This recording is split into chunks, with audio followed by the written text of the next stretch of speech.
Today I'm taking you to one of Sydney's newest motorcycle stores. These guys, as well as being a motorcycle workshop, they are building some really beautiful custom motorcycles.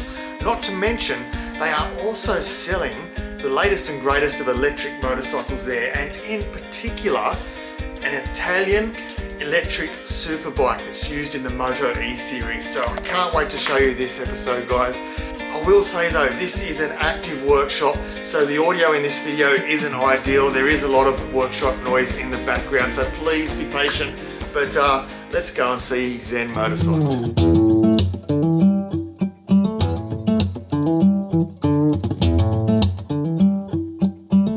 G'day Throttlers, and welcome back to the channel. Today I'm down here at a relatively new motorcycle store called Zen Motorcycles, and I'm kind of in my element because I'm surrounded by this cafe races there. There's a couple of Harleys sitting right here next to the camera. There's some of the latest and greatest electric bikes and a cool workshop next door. So this is Bruce. Hi Rob, how you doing? Thanks for coming on the channel, mate. Good. Initially, just tell us about your background in the motorcycle motoring community. Oh, well, actually, my motorcycling came about not actually that long ago. I was actually involved in the automotive industry for a long time, and it was a good friend of mine who had a motorcycle shop and automotive repair business, and he started talking to me, and it was one of those napkin moments when we started to write things down and kind of what we wanted to do. We both like, as we refer to it, rusty gold classics and all that sort of stuff. So it sort of started out as something that this would be a really cool idea to create like an amazing bike shop, old school wise. And so it sort of started from there.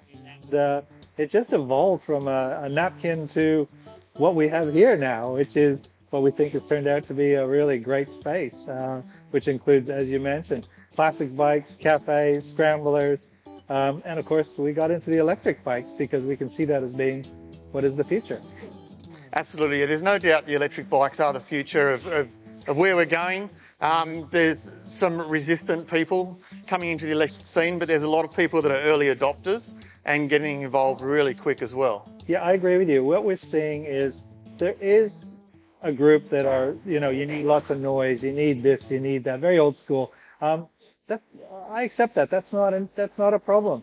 But I think the same thing happened in the automotive industry, where when electric cars came along, it was exactly the same thing.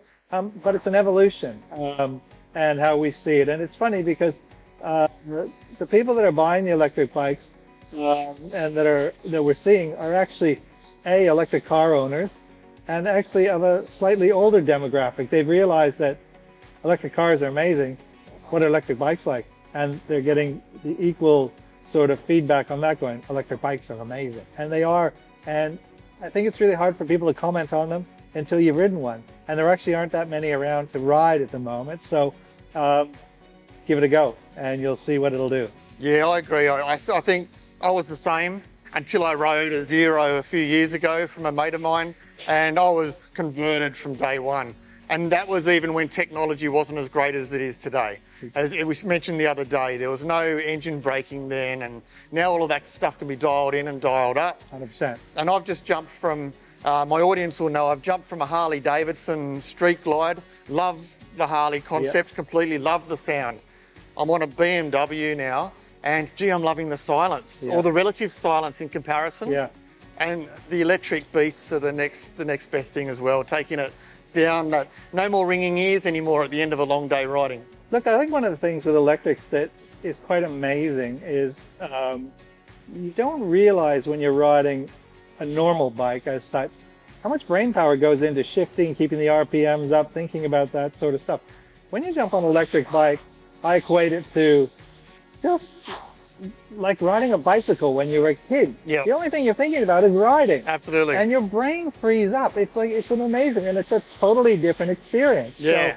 So, I think once people get that, and everybody who rides them comes back with the same big grin on their face and go, that is so easy to ride. It's so amazing. Yeah. And I agree with them 100%, but you shouldn't really comment on them until you've ridden them. Yeah. But people do anyway, but have a ride of them and you'll really find them amazing. Totally true. And for those that love the sound of a motorcycle, I can vouch that there's an Italian electric bike sitting over there behind Bruce that has the epic, almost a 747 jet sound.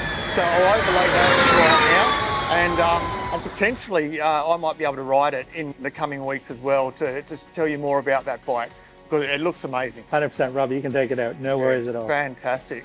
So you started elsewhere, and so this is a relatively new location for you here? We opened in March of 2022. It was a big effort finding the right space in the right location, the right size, that we could have a workshop in, because we always had the vision of, we wanted an open workshop. We wanted people to see what we were doing. It took us almost a year to get that. And also then getting the right name. Yeah. Getting the right name for a business is actually extremely difficult. Absolutely. So, and we felt that, Zen sort of encompassed, that idea. It sort of sprung from Zen and the Art of Motorcycle Maintenance. There's a line in there where the author talks about riding the country roads and being involved in nature and feeling part of nature. And whereas if you're in a car, you've got something between you and nature. It's not really Zen-like when you're in a car, but when you're on a bike, there is something amazing when you're cruising around, going around corners, and how free you feel. So we wanted something that was Zen-like and we wanted our shop to be cool and laid back and people feeling comfortable with it. We also liked the idea that the Zen could turn into a lightning bolt that sort of connected us to the electrification of motorcycles and what we thought was the future. And our Z and our lightning bolt, we think, will eventually become our Nike swoosh, so that people will just see the Z lightning bolt and go, that's the Zen guy. And you can't see a more dedicated person that wears his logo on the shirt and as well as his arm as well. So what I really love about this place, and I've only been in here a couple of times before and just recently, but I'm looking around the room. There's two beautiful customised cafe races here. There's a modern classic that's being customised behind you. Just over there, there's this epic looking chopper sporty with a Springer front end. Then we've got electric scooters, some Mad Max style customisations near the door, and then a workshop that works on every bike, and there's a couple of secret bikes under the covers out there. Yep. So like literally, this is like every bloke's playground in here. Like you're satisfying almost every consumer in the motorcycle community. 100%. I feel like every day I come to work, I work in a man cave. Yeah. I love it. I can't get enough of being in here. I love showing people the shop, and I love making people's dreams come true. And it can be simple, something simple like you get a V-Star in, it just wants to tidy up the lights or do something small, or you get a full custom build where somebody has this vision and they've had this in their brain for a long time. And we make it come to life, and it's an amazing place to be. It's so exciting. Absolutely. No, I'm so impressed by what you've achieved here. Thank you. Thank you. And the concept's great. As you say, the open workshop, so you can see the boys in there doing their work. And you've even got T-shirts around there from our mate Johnny Sharp from Sharp Customs as well, flying the flag. It's a wonderful space. Now, you've also recently started a bikes and coffee event once a month. Yeah, well, so we started something called Bikes and Beans, which is run once a month. And really what I wanted to do is bring the whole two-wheel community together from a social point of view. Once a month, 7:30 in the morning, usually the first Sunday of the month. And we put on a coffee cart. We offer 50 free coffees to the first 50 riders. And the reality is, as the two-wheel community is often just looking for a place to go, looking for a place to meet up, looking for somebody to talk to about our bike or their bike, or just, I often tell my wife, I'm going out to a garage sale out in Windsor. There's no garage sale in Windsor. I just want to go for a ride. That's right. And I want to meet other two-wheel people. So I thought, there's nothing like that in Sydney right now. So Bikes and Beans is the thing. And I want to invite everybody to Bikes and Beans, really. Make it a destination point. We don't organize rides. All we do is it's a social gathering. To chat, everything bike.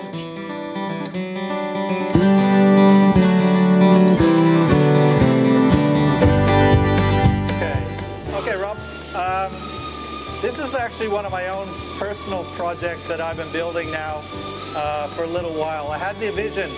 What I wanted to create was a modern bike that looked like a vintage bike. I call it new vintage. I think we all love vintage bikes, but I'm not sure we all love having to fix them and the oil leaks and all the things and the time. I don't have the time to be spending to do that. So I created what I call a new vintage Royal Enfield, which started life as a classic 350. We've had this engineered girder front end put on here. I'm trying to build it to make it look like a 1930s Model C Royal Enfield. So using the girder front end, repositioning the bars, putting the mini indicators on right here. They didn't have indicators back in the 30s, so I was trying to hide things as much as I can. You'll see when you come down the bike, you'll see the rear. We've removed the suspension. And what we've done is we've hardtailed it. And again, hidden the indicators. Now the idea with hardtailing it was, again, that's the way they were in the 1930s. When you look at the bike is actually now 260 mil longer than what it is as a standard classic 350. And it actually sits 60 mil lower. So the proportions to me look absolutely amazing. So the name of the bike's called Zen, I-E-R-R-E, Zen. I thought that made sense. We've used an original Lucas front end, an antique speedometer. All the electrics are just stock standard, the engine's stock standard. So it will ride just like, and you can get it serviced at any Royal Enfield dealer. And the idea is I got a classic looking vintage bike that I can ride every day. Okay, a couple of beautiful bikes we have in the shop. The Moto Guzzi 1000 Le Mans Custom. This bike is outstanding. I'm not going to tease you, it's not for sale. This one's not one that's going to go, but the detail in this bike is incredible. It's a gorgeous looking bike that any Italian bike lover would be pleased to have. Also, I've got a Ducati Panta. I think this bike sort of exudes what Ducati is all about. Sexy looking, it's got enough custom work on it, but it's not over the top. I think it's a lovely bike. Unusual not to have a red bike for Ducati, but I think the color, this sort of deep sort of root beer color is amazing on the bike. Tires are slightly unusual. Again, I'm sorry, but this one's not for sale. Okay, Rob, this is the Energetica Ego Plus. We were talking about electric bikes. This is perhaps the fastest electric bike available in Australia. It's 0 to 100 in 2.6 seconds. It's an incredible machine, handmade in Modena by Energetica. It's totally programmable in terms of traction control, in terms of the engine mapping.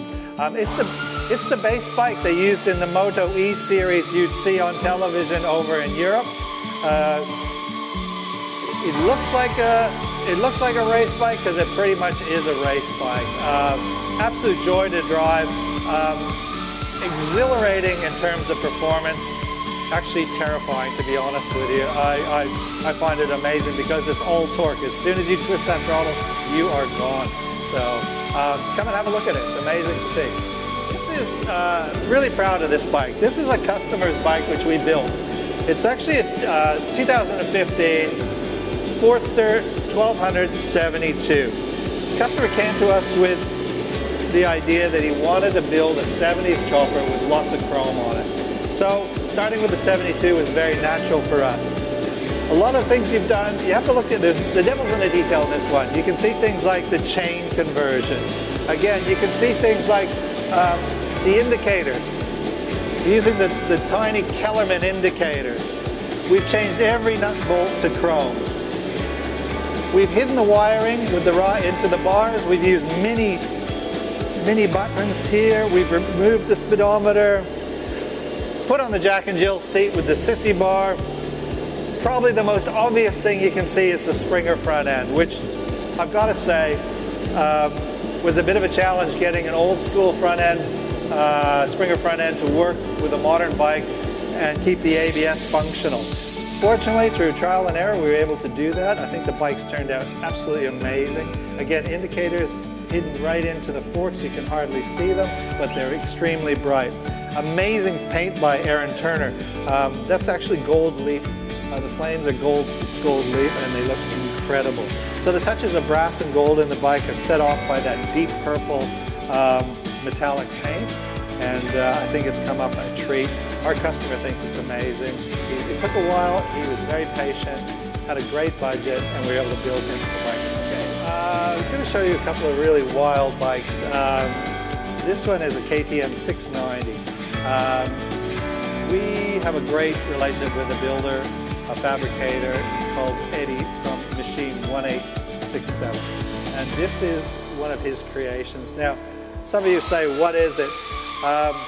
Eddie's a creative guy who builds amazing bikes. They don't always have to be functional, but the form is always there.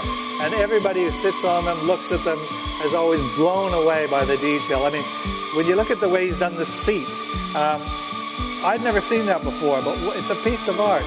He hand fabricates everything, the frame, the tank. So it's actually just a piece of art. You're not going to ride this one in particular, but it looks amazing. Okay, Rob referred to this as the Mad Max bike. Well, it actually kind of is, and it isn't. It's kind of a drag bike. Again, Eddie from Machine 1867 created this. It uses a 650 Suzuki engine with a shaft drive. Eddie upgraded the performance by putting a turbocharger on it and putting Weber carburetors on it. Again, everything was hand fabricated. The front springs are actually off of a mountain bike, so quite incredible. What you'll see with this is it really only has the throttle on the hands, and that's it, and only a rear brake. So the one thing I want to say about this is Eddie built the whole bike from stuff that was around his shop. And the only thing he had to pay for was getting the seat covered. It cost $150. So a lot of time, a lot of effort, not a lot of money, but an incredibly looking bike. Awesome. Okay, well this is what we affectionately call our shop bike. This actually used to be a really ratty Sportster 883. And to be honest, I kind of liked it that way because I didn't really care about it that much, but it rode and I loved riding it.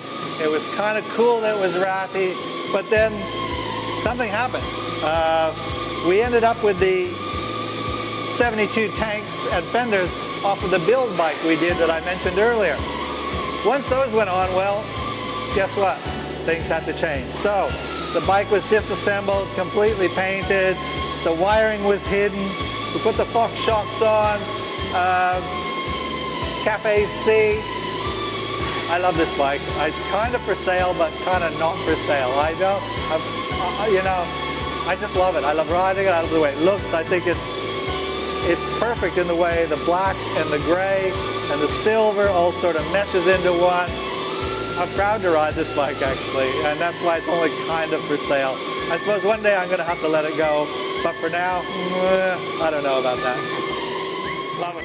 Okay, we mentioned electric bikes. Well, you know, Zen Motorcycles also does electric scooters. These are the Benzina Zero. This is the Duo Plus, and this is the Sport. The Duo Plus is really primarily an industrial style scooter with a hub motor. It's a Bosch hub motor, a Samsung battery. They go 65 kilometers an hour, and they have a range of about 90 kilometers. They're amazing little bikes. Flexible, easy to ride, again being electric, no cost to running, relatively inexpensive, and lots of accessories you can add onto them. They're really amazing. So the Sport is more like your traditional scooter. It has a dual battery, again a Bosch motor, Samsung battery. It actually has Bluetooth speakers built into it. It has keyless starting, so a great little inner city commuter for those people who just want to get around in a stylish sort of scooter. So it's not just electric bikes we do electric scooters as well.